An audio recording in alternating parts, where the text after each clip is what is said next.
भाई वॉइस का मतलब वाच्य होता है, और वाच्य का मतलब पता है क्या होता है? साउंड। क्या होता है? साउंड। और साउंड का मतलब क्या होता है? ध्वनि। क्या होता है? ध्वनि। जैसे आवाज कितने प्रकार से हो सकती है? किसी काम के करने की आवाज दो प्रकार से हो सकती है। जैसे मैंने कहा कि मैं मार्कर से लिखता हूं, मैं मार्कर से लिखता हूं। इस वाक्य को दूसरे तरीके से मैं कैसे कह सकता हूं? मेरे द्वारा मार्कर से लिखा जा सकता है। क्या तीसरा तरीका हो सकता है? सेम, भाव ना बदले, भाव ना बदले, वाक्य के शब्द बदल जाएं, वाक्य का साउंड बदल जाए और भाव न बदले, यही क्रिया ही क्या कहलाती है? वॉइस। क्या कहलाती है? वॉइस। सिंपल सी बात है। जैसे अगर मैं हिंदी पढ़ता तो हिंदी में आपको बताया था कि 3 वॉइस थे। कितने voice? 3। Active voice, passive voice के साथ साथ एक और हो जाता था एब्स्ट्रैक्ट वॉइस, जिसे आप बोल सकते थे भाववाच्य। क्या बन जाता? भाववाच्य। लेकिन इंग्लिश में केवल 2 वॉइस है। इंग्लिश बहुत सारी चीजों को संक्षिप्त कर देता। सोचो वही संस्कृत में कितने वचन पढ़ते थे? 2। एक वचन, दो वचन, बहुवचन। बट इंग्लिश में वही आने लगे तो 2 हो गया, सिंगुलर और प्लूरल। ठीक है ना? तो अब देखो, मैंने बताया कि तीसरे वॉइस से मतलब नहीं है, आपको भी केवल 2 वॉइस से मतलब है, एक्टिव वॉइस और पैसिव वॉइस। और मुख्य उद्देश्य ये होना चाहिए कि इसमें से ना कोई कमजोर है ना कोई तेज है। जब मैं कोई टॉपिक शुरू करता हूं उससे पहले सभी कमजोर हो, सभी तेज हो। कमजोर और तेज की व्याख्या तो तब समझ में आएगी जब टॉपिक समाप्त होने के बाद मैं प्रश्न पूछना शुरू करूं। तो 10 से 15 मिनट बिल्कुल ध्यान से देखना है, लिखने की प्रथा बाद में शुरू करना है। तो बताओ वॉइस कितने होते हैं? 2। वॉइस कितने होते हैं? 2। एक को क्या बोलोगे? Active voice. दूसरे को क्या बोलोगे? Passive voice. वॉइस का मतलब सर वाच्य होता है, वाच्य का मतलब साउंड होता है। साउंड बहुत तरीके से होती है। दुनिया में कुछ आवाजें ऐसी होती हैं जिन्हें आप नेग्लेक्ट करके आगे बढ़ते हो, और कुछ आवाजें होती हैं जिन्हें आप बड़ा ध्यान से दे करके चलते हो। नेग्लेक्ट करने वाली आवाज मैंने बताया, तुम चला रहे हो बाइक, बाइक में बहुत सारी गड़बड़ आवाज आती है, दूसरे की बाइक है तभी उससे कोई मतलब नहीं, अपनी है तभी भगाते हो, जो भी करते हो, लेकिन उन आवाजों से मतलब नहीं होता जो बाइक में आती है। बताओ वही बाइक जब किसी मैकेनिक के पास जाती है तो उसी आवाज से उस वह जो मैकेनिक होता है उस पूरे वाहन को सुधार देता है। बताओ सुधार देता है कि नहीं? और हम लोग बहुत सारी आवाजों को आगे बढ़ जाते हैं छोड़ करके। तो वही आवाज को ही हम वॉइस कहेंगे। वॉइस कितने हुआ भाई? 2। एक्टिव वॉइस और पैसिव वॉइस। अब बताओ एक्टिव वॉइस का संबंध किससे था? टेंस से। किससे था? टेंस। अब एक्टिव वॉइस का संबंध अगर टेंस से है तो सर क्यों है? क्योंकि एक्टिव वॉइस और टेंस दोनों में एक चीज कॉमन होती है, वो होती है सब्जेक्ट। क्या होती है? सब्जेक्ट। जब आप टेंस पढ़ते थे तो बताओ टेंस में जो पहला सेंटेंस मिलता था अफर्मेटिव, अफर्मेटिव की शुरुआत किससे होती थी? सब्जेक्ट से। किससे होती थी? सब्जेक्ट। इसीलिए एक्टिव वॉइस की भी शुरुआत किससे होती है? सब्जेक्ट। कोई पूछे कि बताओ एक्टिव वॉइस की संख्या कितनी है तो तुरंत टेंस पे पहुंच जाओ। टेंस की संख्या कितनी थी? 12। कितनी थी? 12। अगर टेंस की संख्या 12 है तो बताओ एक्टिव वॉइस की भी संख्या कितनी होगी? 12। अच्छा एक्टिव वॉइस की संख्या 12 है सर। एक्टिव वॉइस में जो मेन होता है, जो प्रमुख होता है, वो क्या होता है? सब्जेक्ट। सब्जेक्ट का दूसरा शब्द भी मैंने बताया था। सब्जेक्ट को दूसरे शब्दों में क्या कहते हैं? याद है कि भूल गए? डूअर। क्या कहते हैं? डूअर। डूअर क्यों कहते हैं? डूअर बना डू से। डू का मतलब क्या होता है? करना। जिंदगी में जो कुछ करे वही सब्जेक्ट है। वही क्या है? सब्जेक्ट। जैसे पेंट करने वाला क्या था? पेंटर। ड्राइव करने वाला क्या था? ड्राइवर। जैसे आप लोग कहते हो कि मैं प्रेयर करने जा रहा हूँ, प्रेयर तो तुम खुद हो, तुम प्रे करने जा रहे हो। क्या करने जा रहे हो? प्रे। लेकिन क्या बताओ कोई विद्यार्थी कहता है कि मैं प्रे करने जा रहा हूँ, या टीचर भी बोलता है चलो प्रेयर में, ठीक है ना? प्रेयर नहीं होता, तो प्रेयर तो आप हो, आप करने जा रहे हो। तो देखो ध्यान से, सब्जेक्ट प्रमुख होता है जिसको हम दूसरी भाषा में डूअर बोलते हैं। डूअर बना किससे? डू से। किससे? डू। डू का मतलब करना। तो वॉइस हमारा 2 भागों में बटा, एक्टिव वॉइस और पैसिव वॉइस। एक्टिव वॉइस की संख्या कितनी हुई? 12। एक्टिव वॉइस का संबंध कितने हैं? टेंस से। टेंस की संख्या 12 है तो ये भी हुए 12 भाई। ठीक। अब इसका जो प्रमुख रूप होता है वो या तो सब्जेक्ट आएगा पहले, फिर क्या आएगा? वर्ब आएगा, ये ऑब्जेक्ट आएगा। बेसिक स्ट्रक्चर ये एक्टिव वॉइस का रहता है। अब इसमें बदलाव भी हो सकता है, जैसे वी है। बताओ वर्ब की कितनी अवस्थाएं? कितनी अवस्थाएं? 5। जैसे आपके जीवन की विभिन्न सारी अवस्थाएं हैं, आपका जीवन ऐसे ही थोड़ी रहेगा। एक समय ऐसा आएगा कि बूढ़े हो जाओगे, ठीक है ना? एक समय आया था जब इतने बड़े थे, दो लोग मिलके ऐसे उठाते थे हाथ में, भैया भैया, आवाज एकदम हो गए एकदम बड़े से, ठीक है ना, आप खुदे उठाने लगे हो। तो कहने का मतलब क्या है, वैसे वर्ब की भी 5 अवस्थाएं। पहली अवस्था V1, दूसरी V2, तीसरी V3, चौथी V4 और पांचवी V5। तो मैंने बताया, बताओ वॉइस की संख्या कितनी, 2, एक्टिव और पैसिव। एक्टिव का संबंध टेंस से, किससे, टेंस से। टेंस की संख्या 12, तो वॉइस की भी संख्या 12। अब बताओ इसका बेसिक स्ट्रक्चर में पहले क्या मिलेगा, सब्जेक्ट, फिर क्या मिलेगा, वर्ब, फिर क्या मिलेगा, ऑब्जेक्ट। अब पहुंचे भाई पैसिव वॉइस में। पैसिव वॉइस कहता है कि हमारे पास तो भाई पहले कौन प्रमुख होता है, ऑब्जेक्ट। क्या होता है, ऑब्जेक्ट। सवाल ये आता है कि मुझे ऑब्जेक्ट की पहचान होनी चाहिए। ऑब्जेक्ट की पहचान नहीं रहेगी तब दिक्कत हो जाएगा। कैसे पहचान नहीं रहेगी, हम 2 सेंटेंस लिखते हैं।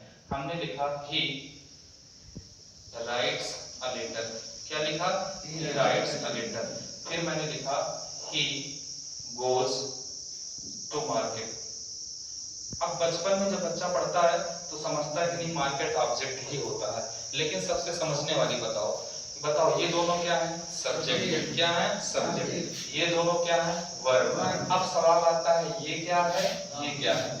अब देखो जब यह पत्र लिखना शुरू करेगा, सही पत्र लिखेगा तभी बैंक से लोन पास होगा, गड़बड़ पत्र लिखेगा तो बैंक से लोन नहीं पास होगा। रिश्तेदारी भेज रहा है, सही पत्र लिखेगा तभी काम बनेगा, नहीं गड़बड़ लिख दिया तब फिर गड़बड़ा जाएगा। अच्छा इसमें देखो मार्केट में, मार्केट तुम जाओ चाहे कभी न जाओ, क्या मार्केट के ऊपर कोई असर पड़ेगा, नहीं पड़ेगा ना, लेकिन तुम्हारे ऊपर जरूर असर पड़ेगा। सब्जी नहीं रहेगी पता लगा पानी पी के सोना पड़ेगा, ठीक है ना। तो जब सब्जेक्ट का असर इस पर पड़ जाए, इफेक्ट, तो ये जो अदर वर्ड होता है ये क्या बन जाता है, ऑब्जेक्ट। और जब असर ना पड़े तो कॉम्प्लीमेंट हो जाता है। लेकिन आपको ऑब्जेक्ट पहचानना आता रहेगा तभी आप क्या पढ़ पाओगे, वॉइस। और जो वर्ब ऑब्जेक्ट को लेके चलती है उसे ऑब्जेक्ट टेकर वर्ब बोलते हैं, या दूसरे शब्द में उसी को क्या बोल सकते हो, ट्रांजिटिव वर्ब। क्या बोल सकते हो, ट्रांजिटिव वर्ब। तथा ऐसी वर्ब जो ऑब्जेक्ट को लेके नहीं चलती है उसे नॉन ऑब्जेक्ट टेकर वर्ब बोलते हैं, या फिर इंट्रांजिटिव वर्ब, ठीक है ना। ये इधर की बात हुई। तो आप आओ अपने टॉपिक पर। देखो ध्यान से, आपने पढ़ा वॉइस। वॉइस हमारा 2 भागों में बटा, एक्टिव वॉइस और पैसिव वॉइस। बात करते हैं हम पैसिव वॉइस की। एक्टिव वॉइस को क्या बोलेंगे हम लोग भाई, कर्तृवाच्य। क्या बोलेंगे, कर्तृवाच्य। कर्त शब्द में क्या छिपा है, कर्ता। क्या छिपा है, कर्ता। पैसिव वॉइस को क्या बोलेंगे, कर्मवाच्य। क्या बोलेंगे, कर्मवाच्य। और कर्म का मतलब क्या होता है, ऑब्जेक्ट। तो ऐसा वॉइस जिसमें ऑब्जेक्ट प्रमुख हो उसे क्या कहेंगे, पैसिव वॉइस। क्या कहेंगे, पैसिव वॉइस। अगर एक्टिव वॉइस 12 है तो टेंस में 4 का नहीं बनता है पैसिव वॉइस, तो 12 में से 4 चला गया, कितना बचा, 8। यानी पैसिव वॉइस कितने लोगों का बनता है, 8 लोगों का। कितने लोगों का, 8 ही लोगों का बनता है। अब सवाल आता है किसका किसका नहीं बनता। जितने भी परफेक्ट कंटिन्यूअस है, जितने भी परफेक्ट कंटिन्यूअस। पहला कौन सा perfect continuous, present perfect continuous. अब दूसरा क्या है, पास्ट परफेक्ट कंटिन्यूअस। तीसरा क्या है, फ्यूचर परफेक्ट कंटिन्यूअस। इन लोगों का पैसिव वॉइस नहीं बनेगा। अच्छा ये बताओ, नहीं बनेगा वो तो अलग का मैटर है, पहले मुझे पहचानना आना चाहिए। ऐसा कोई वाक्य जिसमें आपको हैज बीन और हैव बीन दिखाई पड़े, क्या उसका पैसिव वॉइस बनाओगे, नहीं बनाओगे। जिसमें हैड बीन दिखाई पड़े, क्या उसका पैसिव वॉइस बनाओगे, नहीं बनाओगे। जिसमें will have been, shall have been दिखाई पड़े, क्या उसका पैसिव वॉइस बनाओगे, नहीं बनाओगे। तो वाक्य में बस इतना दिमाग रखो, आधुनिक समय में जो आपकी पढ़ाई का होना चाहिए वो थोड़ा सा टेक्निकल होना चाहिए। ये नहीं कि बिल्कुल हार्ड वर्क आप कर रहे हो, तरीका पता नहीं। आपने एक लंबा सा नियम लिख लिया कि present perfect continuous, past perfect continuous, future perfect continuous का पैसिव वॉइस नहीं बनता है। अब नियम भाई लिख लिया। अब दिख गया प्रेजेंट परफेक्ट कंटीन्यूअस का एक वाक्य, पहचानना आता नहीं, लग गए उसका वॉइस चेंज करने में, तो ये मूर्खता ही तो कही जाएगी। तो पहले तो पहचानना आना चाहिए। तो प्रेजेंट भाई 12 हमारा एक्टिव वॉइस है, 4 लोगों का नहीं बनेगा, तो 12 में से 4 गए, कितना बचा, 8। 8 में भाई आपको पैसिव वॉइस बनाना रहेगा। 4 का कौन नहीं बनता है, present perfect continuous, past perfect continuous, future perfect continuous और फ्यूचर कंटीन्यूअस। इतने लोगों का वॉइस नहीं बनता है। फिर आगे देखिए,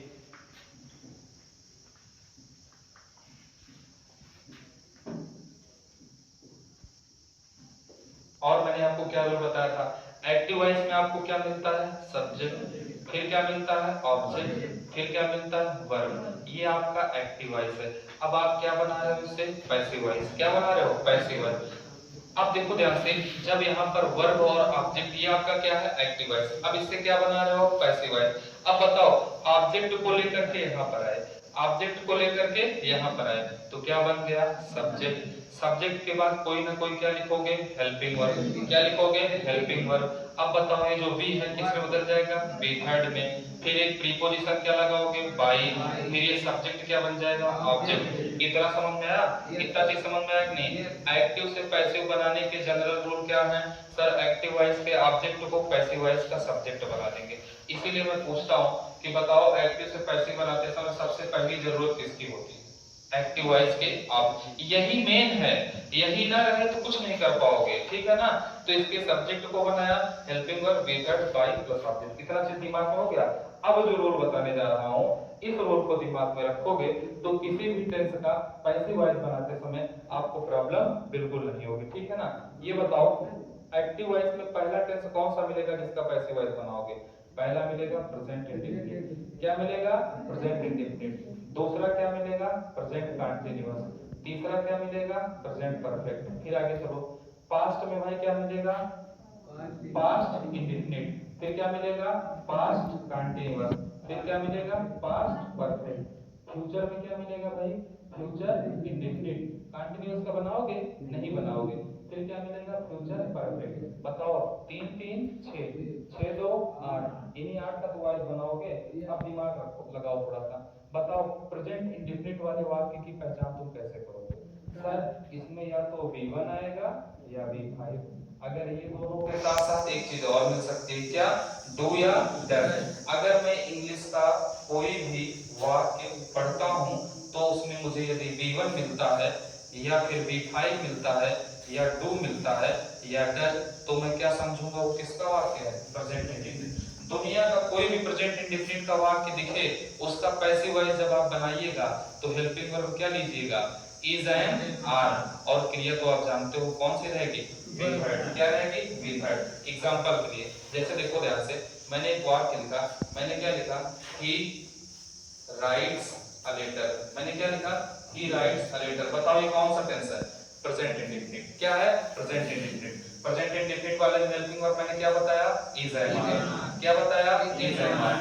ऑब्जेक्ट सिंगुलर है तो इज, प्लूरल है तो आर, और उधर आई बन जाए तो एम। बताओ इसमें ऑब्जेक्ट क्या है ए लेटर, क्या है ए लेटर। ए लेटर को क्या कर दिया पहले लिख दिया।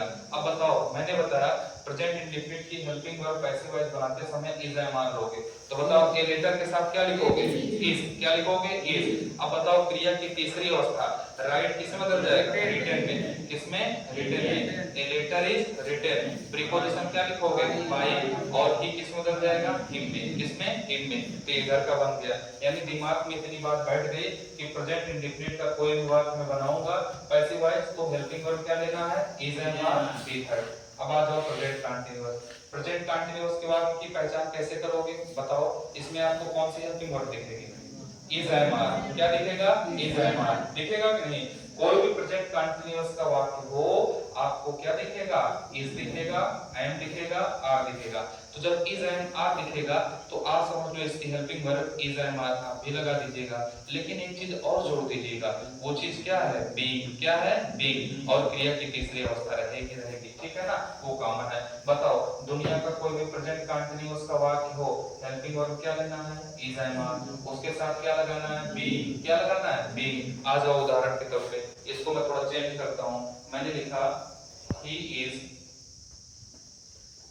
राइटिंग अ लेटर, मैंने क्या लिखा he is writing a letter. अब ये कौन सा टेंस बन गया कंटीन्यूअस, क्या बन गया कंटीन्यूअस। अब बताओ दिमाग में थोड़ा सोच करके कंटीन्यूअस की हेल्पिंग वर्ब क्या होती है is and are. Passive voice बनाते समय हम लोग इसमें क्या जोड़ेंगे बी, क्या जोड़ेंगे बी। ऑब्जेक्ट क्या है इसका ए लेटर, क्या है ए लेटर। ए लेटर को क्या कर दिया पहले लिख दिया। ए लेटर के साथ इज लगाओगे कि एम लगाओगे कि आर, इज लगा दिया। अब बताओ इज के साथ क्या जोड़ना है बी, क्या जोड़ना है बी। तो क्या हो गया ए लेटर इज बीइंग। उसके बताओ क्रिया की कौन सी अवस्था, तीसरी, तो बताओ किसमें बदल जाएगा, रिटन में। किसमें, रिटन में। A letter is being written, उसके बाद बाय, फिर क्या हो गया, इफ। क्या हो गया, इफ। तो बताओ ये वाला भी कहीं आएगा तो बना लोगे नहीं, कहीं भी कंटीन्यूअस दिखे प्रेजेंट का तो बताओ उसमें तुम्हें एक चीज ऐड करना है, इसको तो तुम्हें दिया ही रहेगा, दिया रहेगा कि नहीं, बी थर्ड तुम जानते ही हो। प्रेजेंट कंटीन्यूअस का पैसिव वॉइस बनाते समय क्या लिखोगे, बी। क्या लिखोगे, बी। अब आ जाओ प्रेजेंट परफेक्ट में। अगर प्रेजेंट परफेक्ट का कोई भी वाक्य दिया रहेगा तो कैसे पहचानोगे कि प्रेजेंट परफेक्ट का वाक्य, बोलो, या हैज रहेगा या है, या फिर हैज रहेगा या है। तो जब इसका भी पैसिव वॉइस आप बनाइएगा तो आपको पता है क्या लगा देना है, हैज हैव के साथ आपको क्या लगाना है, बी। क्या लगाना, बी। कहीं भी प्रेजेंट परफेक्ट का वाक्य दिखे तो समझ जाइएगा हैज हैव के साथ क्या लगाना है, बी। ऐसा कर देने से उसका वॉइस एक्टिव से क्या हो जाएगा, पैसिव। क्या हो जाएगा, पैसिव। चलो इधर आते हैं। जैसे मैंने लिखा he has written a letter, मैंने क्या लिखा, he has written a letter। क्या लिखा, he has written a letter। अब बताओ ये कौन सा टेंस है, प्रेजेंट परफेक्ट। कैसे पहचाना, हैज के साथ with heard, हैज के साथ with heard। इसका क्या बदलना है, वॉइस बदलना है। बताओ ए लेटर को क्या करें, इधर ला दें, ए लेटर को इधर ला दिया तो लिख दिया भाई ए लेटर। अब बताओ ए लेटर के साथ हैज लगाओगे कि हैव, हैज लगा दिया, ए लेटर हैज। अब बताओ पैसिव वॉइस बनाते समय इसमें क्या जोड़ते हैं भाई, बी। क्या जोड़ते हैं, बी। हैज हैव हुआ बी, तो क्या लिख दिया, ए लेटर हैज बी। उसके बाद बी थर्ड क्या हो गया, रिटन। क्या हो गया, रिटन। फिर बाय, उसके बाद ही किसमें बदल गया, हिम। बताओ प्रेजेंट का कोई भी टेंस आएगा तो तुम कर लोगे नहीं। अब अगर नेगेटिव आता है, इधर ध्यान से सुनो, नेगेटिव आएगा तो यहाँ नॉट रहेगा तो तुम हैज के बाद क्या लगा दोगे, नॉट। अगर यस आर नो टाइप आएगा हैज पहले रहेगा, तुम भी हैज को क्या कर दोगे, पहले। डब्ल्यू एच टाइप आएगा तो क्वेश्चन वर्ड रहेगा, क्वेश्चन वर्ड कर दोगे। ऐसे क्या मैं एक क्वेश्चन वर्ड लगा के दो तुरंत बता लोगे, चलो बताना बिना देखे हुए। देखो ध्यान से, मैंने लिखा why has he written a letter. बताओ बता लोगे कि नहीं, तुरंत बता लोगे। कैसे बता लोगे, इसका ऑब्जेक्ट क्या है, ए लेटर। क्या है, ए लेटर। ए लेटर पहले आ गया, ए लेटर के पहले क्या लगाओगे, हैज की हैव, हैज। तो हो गया हैज अ लेटर, फिर बीन। क्या हो गया, been. Has a letter been written by him. बताओ कर लोगे कि नहीं। इसी सेंटेंस का अफर्मेटिव वर्ब क्या है, यस आर नो टाइप है, नेगेटिव है या डब्ल्यू है, तुरंत कर लोगे। दिमाग में बैठाओ, इंडेफिनिट का कोई भी वाक्य दिखेगा तो मैं क्या लिखूंगा, इज एम आर। कंटीन्यूअस का कोई भी वाक्य इज एम आर के साथ बीइंग। परफेक्ट का कोई भी वाक्य हैज हैव के साथ बीइंग। आ जाओ पास्ट इंडेफिनिट। पास्ट इंडेफिनिट में दुनिया का कोई भी वाक्य दिखे आप समझ जाना पैसिव वॉइस बनाते समय क्या लिखोगे, वाज या फिर वर। या क्या लिखोगे, वाज या फिर वर। जैसे देखो ध्यान से इधर, जैसे मैंने लिखा आई डिड इट, सिंपल सा वर्ड। मैंने क्या लिखा, आई डिड इट, मैंने ऐसा किया। आई डिड इट या मैंने यह किया। ये कौन सा वर्ड है भाई, पास्ट इंडेफिनिट। क्या है, पास्ट इंडेफिनिट। कैसे पहचाने, क्योंकि पास्ट इंडेफिनिट में क्या आता है, B2। क्या आता है, B2। आपने लिखा आई डिड इट, मैंने कहा इसका वॉइस बदलो, तो वॉइस बदलते समय सबसे पहले किसको पकड़ते हो, बोलो, ऑब्जेक्ट को। किसको पकड़ोगे, ऑब्जेक्ट। ऑब्जेक्ट क्या है, इट। इट को पहले निकल गया, इट जब पहले आ गया तो बताओ, मैंने बताया दुनिया का कोई भी पास्ट इंडेफिनिट का वाक्य दिखे आप क्या लिखोगे, वाज या वर। वाज या वर। तो बताओ इट के साथ तुम वाज लगाओगे कि वर, वाज। तो क्या हो गया, इट वाज। अब डिड सेकंड फॉर्म है, थर्ड में क्या हो जाता है, डू डिड डन, यानी इट वाज डन। क्या हो गया, इट वाज डन। प्रीपोजिशन क्या लगाओगे, बाय, और आई किस में बदल गया, मी में, यानी it was done by me. बताओ कर लोगे कि नहीं। पास्ट इंडेफिनिट का कोई भी वाक्य दिखे, पास्ट इंडेफिनिट का कोई भी वाक्य दिखेगा तो पैसिव वॉइस बनाते समय हेल्पिंग वर्ब क्या लिखोगे, वाज या वर। क्या लिखोगे, वाज या वर। आ जाओ पास्ट कंटीन्यूअस, किसमें, पास्ट कंटीन्यूअस। पास्ट कंटीन्यूअस में आपको क्या मिलेगा, वाज वर्ब बताओ मिलेगा कि नहीं, बिल्कुल मिलेगा, लेकिन इसके साथ तुम क्या जोड़ दोगे, बी। क्या जोड़ दोगे, बी। अब जैसे देखो ध्यान से, मैंने एक वाक्य लिखा, मैंने लिखा आई। अब बताओ पास्ट में आई के साथ वाज लगाते हो कि वर, वाज। मैंने लिखा आई वाज डूइंग इट, मैं क्या कर रहा था, यह कर रहा था या मैं इसे कर रहा था, आई वाज डूइंग इट। बताओ इसका तुम क्या बना के लिखोगे, I was doing it. Object क्या है, ऑब्जेक्ट क्या है, इट को पहले लाया, इट के साथ वाज लगाओगे कि वाज, इट वाज। उसके बाद क्या करोगे, बीइंग, क्या करोगे, बीइंग, इट वाज बीइंग। क्रिया की कौन सी अवस्था, तीसरी। बताओ डू का तीसरा अवस्था done, do did done. Do बड़ा कमाल है, क्यों कमाल है, क्योंकि मेन वर्ब के साथ साथ ये हेल्पिंग वर्ब का भी काम करता है। बताओ प्रेजेंट इंडेफिनिट में डू मिलता है कि नहीं, लेकिन मेन वर्ब में भी आ जाता है कूद के। देखो डू डिड डन तीनों भाग में पाया गया। तो आपने क्या लिखा, इट यहाँ आ गया, इट के साथ वाज, फिर क्या हो गया, बीइंग। बताओ डू डिड डन, फिर बाय, फिर बी। बताओ ये वाला भी वाक्य कहीं आएगा, कर लोगे कि नहीं। अब कहां पहुंच गए, परफेक्ट में। परफेक्ट में हेल्पिंग वर्ब क्या मिलती है, हैड। क्या मिलती है, हैड। तो पैसिव वॉइस बनाते समय तुम क्या जोड़ दोगे, बीन। सब कुछ भूल जाओ तो एक चीज दिमाग में रखो, पास्ट परफेक्ट का पैसिव वॉइस बनाना है, जिसके नीचे आ जाओ। इसके नीचे क्या मिलता है, बीन मिलता है, इसके साथ लगा दिया बीन। प्रेजेंट परफेक्ट का बनाना है, जिसके नीचे आ जाओ। बताओ है के साथ क्या मिलता है, बीन, उसी में ले जाके लगा दिया, नीचे वाले को ऊपर लगा दिया, वॉइस बदल गया। ठीक है ना। अब देखो ध्यान से, जैसे मैंने एक वाक्य लिखा, मैंने लिखा इट हैज या आई हैव डन इट। मैंने क्या लिखा, आई हैव डन इट, लेकिन पास्ट में जा रहे हो तो हैड लगा दो, आई हैड डन इट। मैंने क्या लिखा, आई हैड डन इट। बताओ कौन सा टेंस है, पास्ट परफेक्ट। कैसे पहचाने, हैड आया। कैसे पहचाने, हैड आया। तो ऑब्जेक्ट को क्या बनाओगे, सब्जेक्ट। ऑब्जेक्ट को क्या बनाओगे, सब्जेक्ट। तो सब्जेक्ट क्या हो गया, इट। क्या हो गया, इट। इट के साथ क्या लिखोगे, हैड। क्या लिखोगे, हैड। उसके बाद क्या लगाओगे, बीन। तो क्या हो गया, इट हैड बीन। उसके बाद डू डिड डन, फिर बाय, आई किस में बदल गया, मी। तो it had been done by me. बताओ इसका भी खेला खत्म हो गया नहीं, कितने लोग बचे, दो। फिर अब सोचो, इतने ही कॉन्सेप्ट के माध्यम से आप अफर्मेटिव का भी बना लोगे, नेगेटिव का भी बना लोगे। हर रूल इतना ही, इतने ही रूल के माध्यम से। लेकिन अगर दिमाग में बैठ गया तो चीजें आसान हो जाती है, नहीं तो चीजें कठिन हो जाती हैं, फिर उसका कोई मतलब नहीं रहता। ठीक ना। अब देखो ध्यान से, पास्ट इंडेफिनिट का पैसिव वॉइस बनाना है तो हेल्पिंग वर्ब वाज वर्ब लगाना है। पास्ट कंटीन्यूअस का हेल्पिंग वर्ब लगाना है तो बीइंग वाज वर्ब के साथ बीइंग लगाना है। पास्ट परफेक्ट का अगर वॉइस चेंज करना है तो हैड के साथ बीइंग लगाना है। हैड के साथ बीइंग कब मिलता है, पास्ट परफेक्ट कंटीन्यूअस में। जब नीचे वाला ऊपर पहुंच गया तो नीचे वाले का पत्ता साफ हो जाता है। ठीक है ना। फिर उसके बाद कहां पहुंच गए, फ्यूचर इंडेफिनिट में। अब देखो फ्यूचर इंडेफिनिट में बड़ा कमाल कर रहे हैं। अगर प्रेजेंट में हो, पास्ट में हो तो प्रिंसिपल वर्ब से काम हो जाता है। लेकिन फ्यूचर पहुंचते तो भाई फ्यूचर हर व्यक्ति अपना मॉडल बनाना चाहता है कि नहीं। ऐसे देखो कोई लड़की आती थी ना, उसको मैंने वो लोग घर वाले शिकायत कर रहे थे, कहते थे पढ़ाई नहीं करती, मॉडल बनना चाहती है। ठीक है ना।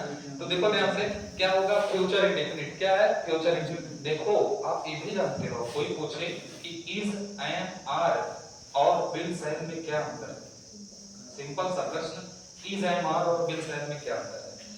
Is, am, are, will shall में अंतर है कि is, am, are principal verb है। कौन सी verb, principal. Will shall modal verb है। इसीलिए देखो इसका जब प्रयोग करते हो तो नंबर के अकॉर्डिंग करते हो, लेकिन इसका प्रयोग चुनिंदा सब्जेक्ट के अकॉर्डिंग करते हो। सिंगुलर के साथ इज, प्लूरल के साथ आई के साथ एम। अगर मैं बोल दूं सिंगुलर के साथ विल, लोप हो जाएगा। क्या हो जाएगा, लोप, क्योंकि दे के साथ भी विल आता है और ही के साथ भी विल आता है। इसलिए यहाँ पर आप बोलते हो आई भी के साथ सेल, बाकी सभी के साथ विल। अब इसमें आ जाते हैं हम लोग। इसमें मैंने एक वाक्य कहा कि आई सेल डन इट। मैंने क्या लिखा, I shall done it, I shall done it. बताओ कौन सा टेंस है, फ्यूचर इंडेफिनिट। फ्यूचर इंडेफिनिट है, मानते हो कि नहीं, या लेकिन नहीं मानते हो यार, डन नहीं डू करना पड़ेगा। कैसे मान ली, लोग कर दोगे। यानी आपने क्या लिखा, आई। देखो जब विल सेल की बात छोड़ दो, कैन कुड की भी बात पकड़ लो, जब भी मॉडल वर्ब आएगी तो V1 का प्रयोग अधिकतर होगा। ठीक है ना। तो आपने क्या लिखा, आई सेल डू इट, मैं यह करूंगा। आई सेल डू इट का मतलब मैं यह करूंगा। इसका क्या बनाना है, पैसिव वॉइस। फ्यूचर इंडेफिनिट का पैसिव वॉइस बनाते समय विल सेल तो आंख से देखेगा ही दिखेगा, लेकिन इसके साथ दिमाग से दिखने वाला बी लगा लेना। क्या लगा लेना, बी। बी को कहां से देखना है, दिमाग से। विल शैल को कहां से देखना है, आंख से, ठीक है ना। तो आपने क्या लिखा, आई शैल डू इट, क्या लिखा, आई शैल डू इट। बताओ इसमें ऑब्जेक्ट क्या है, इट, क्या है, इट, इट को पहले लाया, इट के साथ विल लगाओगे कि शैल, विल, क्या लिखोगे, विल, तो क्या हो गया, इट विल। उसके बाद क्या लिखना है, बी, क्या लिखना है, be, it will be, it will B.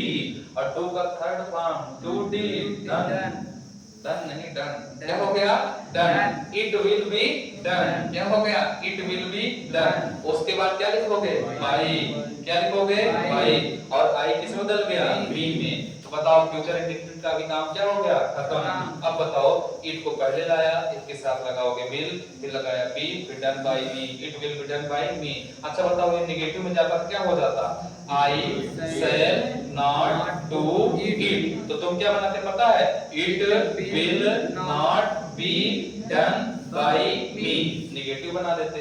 इसी प्रकार से इंट्रोगेटिव हो जाता। अब आगे आ जाओ, अब आगे भाई कहां पहुंचोगे, फ्यूचर का परफेक्ट में कहां पहुंचोगे, फ्यूचर परफेक्ट, कंटीन्यूअस बनता नहीं। फ्यूचर परफेक्ट की हेल्पिंग वर्ब क्या है बोलो, विल हैव, शैल हैव। बताओ हेल्पिंग वर्ब है कि नहीं, विल हैव और शैल हैव, क्या है, विल हैव और शैल हैव। अब मैंने यहां पर लिखा आई शैल हैव डन इट, ये सेंटेंस सही है कि नहीं, आई शैल हैव डन इट, सही है ना। किसका है, फ्यूचर परफेक्ट, किसका है, फ्यूचर परफेक्ट। तो फ्यूचर परफेक्ट का अगर आप पैसिव वॉइस बना रहे हो तो विल हैव शैल हैव के साथ क्या जोड़ना पड़ेगा, बी, क्या जोड़ना पड़ेगा, बी, क्या जोड़ना पड़ेगा, बी। तो बताओ इसका क्या बनाना है, पैसिव वॉइस। बताओ ऑब्जेक्ट को क्या बनाया, सब्जेक्ट, सब्जेक्ट बन के क्या हो गया है, इट, इट के साथ विल लगाओगे कि शैल, विल, क्या लगाओगे, विल, तो क्या हो गया, इट विल हैव बी, उसके बाद क्या हो गया, डन, फिर बाई, आई किस में बदल गया, बी। तो बताओ I shall have done it, it यहां लेकर के आया, इट के साथ विल हैव लगाया, फिर लग जाता है done, it will have been done by, क्या हो गया, बी। नेगेटिव आता पता क्या था, आई, कंफ्यूजन तो नहीं है, I shall not have done it, तो फिर इसमें क्या हो जाता, it will not have been done by me. बताओ अब टेंस के किसी भी सेंटेंस का पैसिव वॉइस बनाने प्रॉब्लम हो कि नहीं। सबसे पहले बताओ वॉइस कितने प्रकार का, दो, एक्टिव और पैसिव, एक्टिव और पैसिव। वॉइस को हिंदी में क्या कहते हैं, वाच, क्या बोलते हैं, वाच। एक्टिव वॉइस मतलब कर्तृवाच, पैसिव वॉइस मतलब कर्ता। एक्टिव वॉइस में क्या प्रमुख, कर्ता, कर्ता मतलब सब्जेक्ट, सब्जेक्ट को क्या बोलते हैं, डूअर, क्या बोलते हैं, डूअर। एक्टिव वॉइस का संबंध टेंस से, कहां से है, टेंस से। टेंस कितने, 12, टेंस कितने, 12। एक्टिव से क्या बनाना पड़ेगा, पैसिव, पैसिव कितना बनता है, 8। कितने लोगों का नहीं बनता, 4। पहला परफेक्ट कंटीन्यूअस, दूसरा पास्ट परफेक्ट कंटीन्यूअस, तीसरा फ्यूचर परफेक्ट कंटीन्यूअस और फ्यूचर कंटीन्यूअस। तो जब 12 लोगों का बनता है, 12 में 4 निकल गए तो कितने बचे, 8। यानी पैसिव वॉइस कितने का बनता, 8। कौन कौन से हैं, present indefinite, present continuous, present perfect, past indefinite, past continuous, past perfect, past indefinite, past perfect, sorry future indefinite, future perfect. फिर उसके बाद आगे चलो, दुनिया का कोई भी प्रेजेंट इंडेफिनिट का वाक्य दिखेगा, पैसिव वॉइस बनाते समय हेल्पिंग वर्ब क्या लोगे, इज एमआर के साथ डिफर्ड, इज एमआर के साथ डिफर्ड। अगर प्रेजेंट कंटीन्यूअस दिखेगा तो इज एमआर के साथ बी, अगर प्रेजेंट परफेक्ट दिखेगा तो हैव के साथ बी। फिर आ जाओ पास्ट में, पास्ट इंडेफिनिट का वाक्य है तो हेल्पिंग वर्ब क्या करने में, एक्टिव से पैसिव बनाने में। फिर उसके बाद पास्ट कंटीन्यूअस है तो वाज वर्ब के साथ बी, अगर जो है पास्ट परफेक्ट है तो हैड के साथ बी। फिर उसके बाद फ्यूचर इंडेफिनिट है तो विल शैल के साथ बी।